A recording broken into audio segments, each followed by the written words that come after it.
Tamil Nadu flux banner association நலத்திட்ட உதவிகள் வழங்குதல் 14/12/2024 சனிக்கிழமை மாலை 3 மணி அளவில் டோல்கேட்டில் மிக சிறப்புடன் நடைபெற்றது. இந்நிகழ்ச்சியில் நிதி உதவி வழங்குதல், தையல் மிஷின் வழங்குதல், பிரிண்டர் மிஷின் வழங்குதல், கேலண்டர் வெளியிடுதல், டிஷர்ட் வழங்குதல் போன்ற நலத்திட்ட உதவிகளை மிக சிறப்பாக நடைபெற்றது. இந்நிகழ்ச்சியில் அஜய் லாரன்ஸ், முகமது பரோஸ்கான், பஷீர் அகமது, சுலைமான், லிஜிகுமார், கலீம், கே கௌசிகன், மாவட்ட பிரதிநிதி மற்றும் மாவட்ட நிர்வாகிகள் அனைவரும் கலந்து கொண்டு இந்நிகழ்ச்சி மிக பிரம்மாண்டமாக நடைபெற்றது.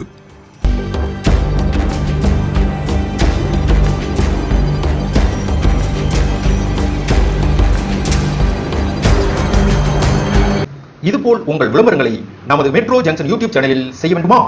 உடனே அணுகவும் மெட்ரோ ஜங்ஷன்.